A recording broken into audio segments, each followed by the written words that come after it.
Yo creo que esta crisis, como ha ocurrido otras veces en la historia, lo que hace no es tanto cambiar las cosas, sino acelerarlas.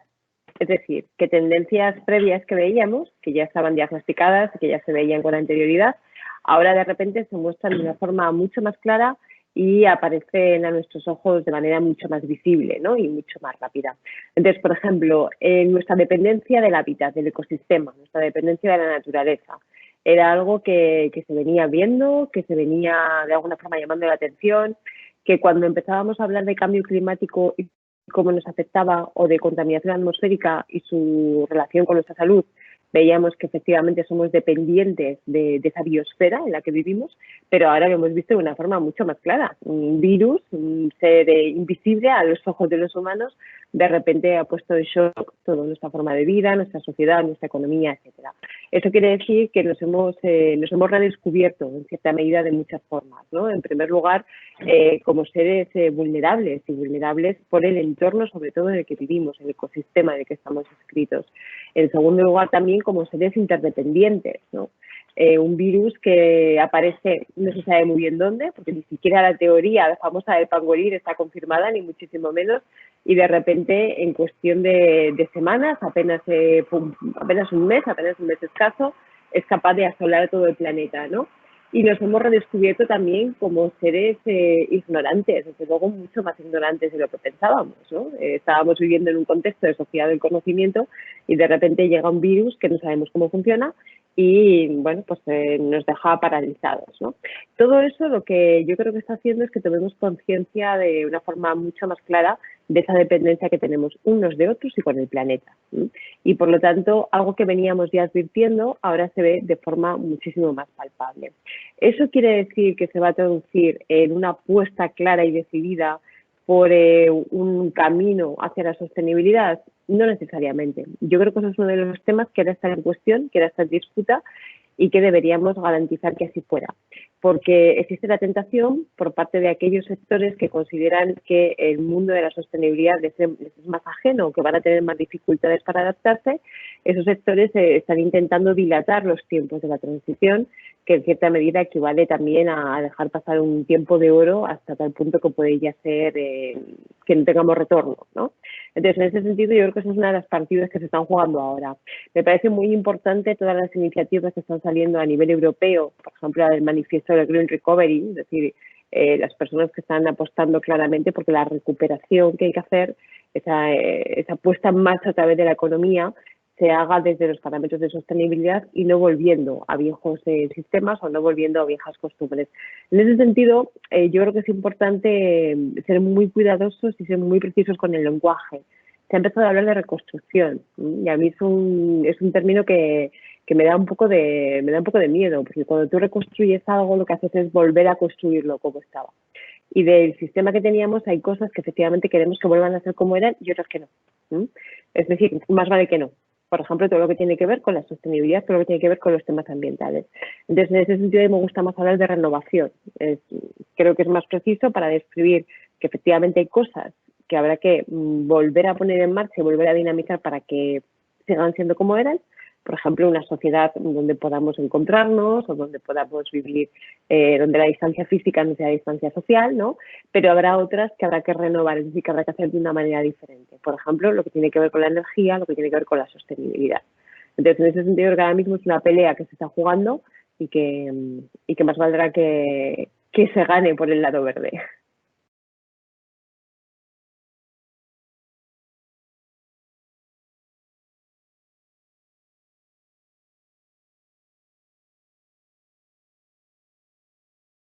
Bueno, yo creo que tienen que ir todas las esferas de la mano, conjuntamente, porque además para mover un ámbito necesitas también movilizar a los otros, ¿no? Entonces, todo lo que tiene que ver con educación, con formación, tiene que ir absolutamente acompañando a todos los procesos de cambio que se planteen. De cambio o de aceleración. Por ejemplo, un tema que os es muy propio, ¿no? Todo lo que tiene que ver con la rehabilitación de edificios, la rehabilitación urbana. Veníamos ya hacía tiempo hablando de rehabilitación, esto no es nuevo, se venía apostando en cierta medida también desde las administraciones públicas, desde las empresas y desde el conjunto de la ciudadanía.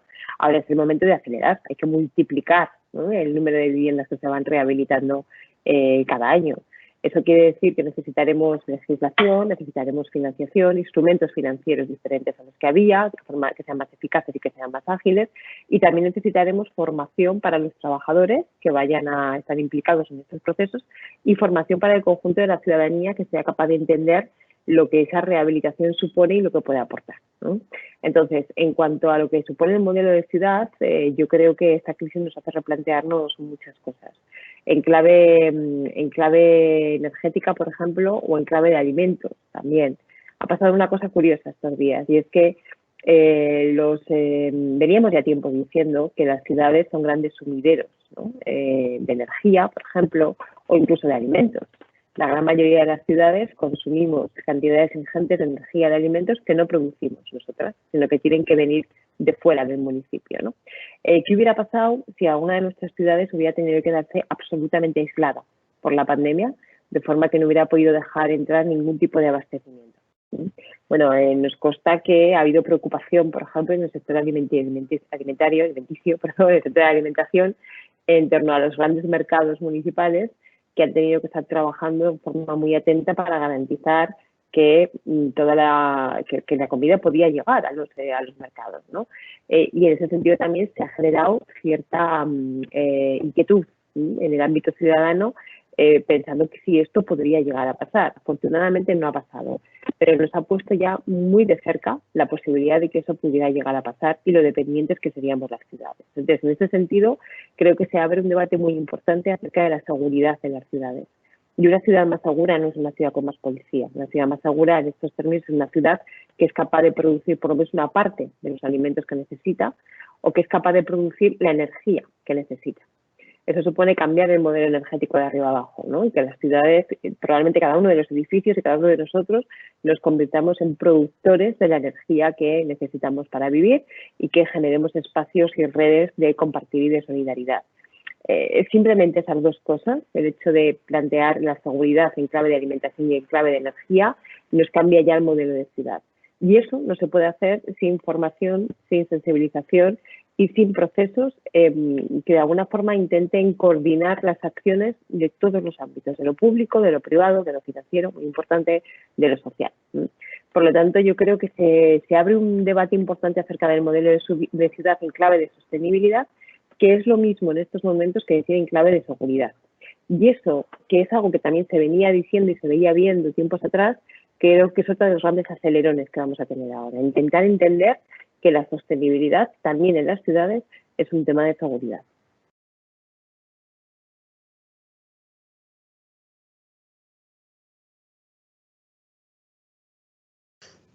Bueno, yo creo que son muchas las cosas que estamos aprendiendo, ¿no? Lo primero, yo creo que tenemos que asumir que esta crisis ha supuesto y que tenemos que vivirla, yo creo, una lección de humildad. Una lección de humildad en un momento en el que pensábamos que prácticamente estábamos rozando la perfección del conocimiento, de que lo que no sabíamos hoy ya lo sabríamos mañana. Y sin embargo, pues un virus nos ha puesto en jaque y a muchas personas lamentablemente en jaque mate, ¿no? Eso quiere decir que tenemos que repensar nuestra forma de entender el conocimiento del mundo.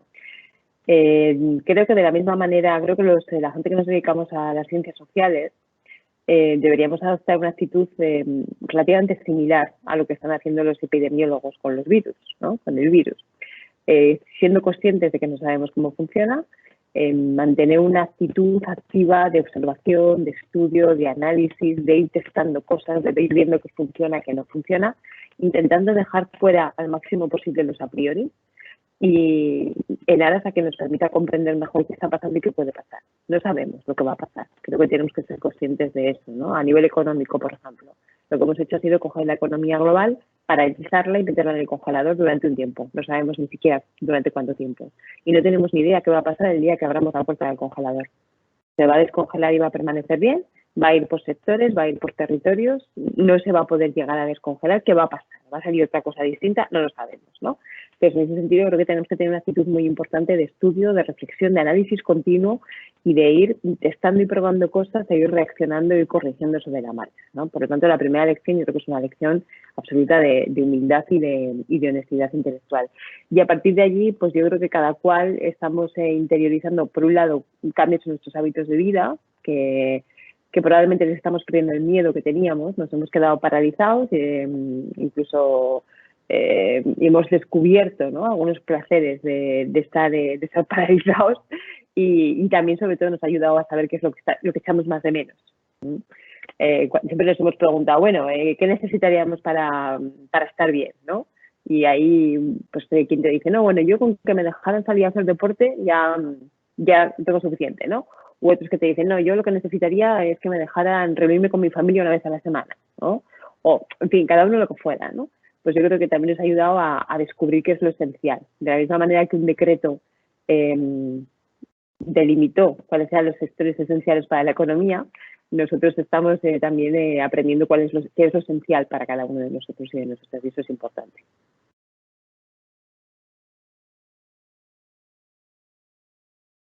Sí, mira, yo te voy a recomendar este que tengo aquí, que es un libro bastante reciente de Mariana Mazzucato, que se llama El valor de las cosas, que lo que plantea es que tenemos que empezar a repensar el propio concepto de valor. ¿Qué es lo que produce valor? En esta sociedad, ¿qué es lo que genera valor? ¿Qué es lo que produce valor? No es lo que hace subir el Producto Interior Bruto, ni es necesariamente aquello que vale más en el mercado, es decir, por lo que tenemos que pagar más, o sea, que tiene mayor precio, no, para nada. Me recuerda esa frase de Machado de que solamente un necio confunde valor y precio, y que en ese sentido ayuda muy bien este libro a replantear algunos de los conceptos económicos básicos. Y lo recomiendo tanto desde el punto de vista de repensar temas económicos, pero también como un ejemplo de la necesidad de repensar algunos de los conceptos sobre los que se asientan nuestras sociedades. Aquí habla de valor, pero antes hablábamos de seguridad. Yo creo que hay que repensar de una forma muy importante el concepto de seguridad. Tenemos que repensar también la idea de cohesión social. La sociedad de la distancia, que parece ser que es a la que vamos, al menos durante un tiempo, va a ser una sociedad mucho más desigual, porque los espacios públicos que tradicionalmente nuestras sociedades han sido los encargados de igualar, se van a ver totalmente alterados y en muchos casos desapareciendo, ¿no? Entonces creo que este libro, que lo que hace es repensar esa idea de valor, puede ser un ejemplo también para repensar otro tipo de cosas.